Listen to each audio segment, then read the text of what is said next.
Welcome. Thank you all for joining us today. My name is Richard Ghazal from In Defense of Christians, and I'm honored to be joined today by a diverse coalition of partners and organizations including In Defense of Christians, For the Martyrs, and the 120,000 Reasons Coalition to draw attention to the ongoing and active persecution, even genocide, of Christians in the Middle East.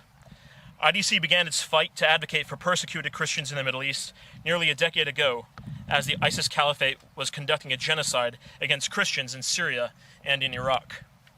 However, since the territorial defeat of ISIS, not much has changed. Christians in the Middle East are still subjected to intense persecution by jihadist organizations, thuggish autocrats, and racist governments. In the span of the 20th century alone, the population of the Christians in the Middle East has plummeted from 20% of the total population in the Middle East now to less than 2%. This is very concerning. I'm often asked why we fight. Why does In Defense of Christians fight? Why does the coalition fight? Well, there are at least 120,000 reasons why we fight. As we speak, and for the last 10 months, Azerbaijan, a beneficiary of U.S. foreign aid, military assistance, has been conducting a genocide against 120,000 Armenian Christians in Nagorno-Karabakh, also known to Armenians as Artsakh. After a 10-month blockade aimed to starve Armenian civilians into submission, Azerbaijan bombed them into submission.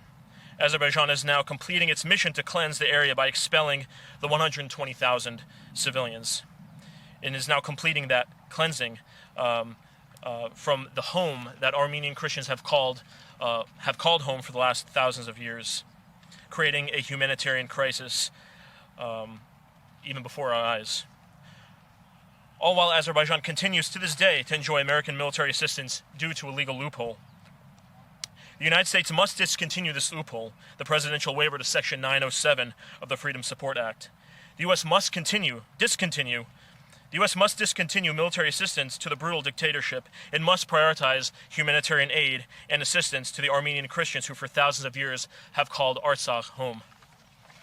The sad reality is that Christianity throughout the Middle East now finds itself on the brink of extinction, which sadly may come to fruition within our own lifetimes.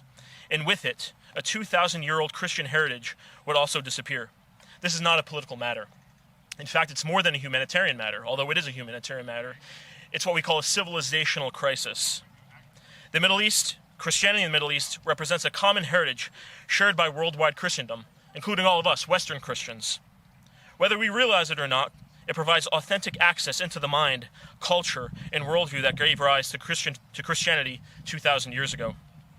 If the true Christian heritage of the Middle East disappears, it will leave an irreplaceable void in its wake, and that is why we fight. For 2 millennia, Christians in the Middle East have been stuck in the middle, with no seat at the table and no one to speak on their behalf. But today, these folks standing behind me, and all of you here today, this coalition, we all speak and fight on their behalf, and we won't give up that fight. This afternoon's press conference is an important opportunity to hear from a variety of experts, community leaders, representatives, and public officials about the issues that affect Christianity in its very home in the Middle East. On behalf of In Defense of Christians, For the Martyrs, and the 120,000 Reasons Coalition, I want to thank the members of Congress who have joined us today, in particular Congressman Sherman, for being our host. He's always been a friend and a true supporter to this cause. Thank you all for being here.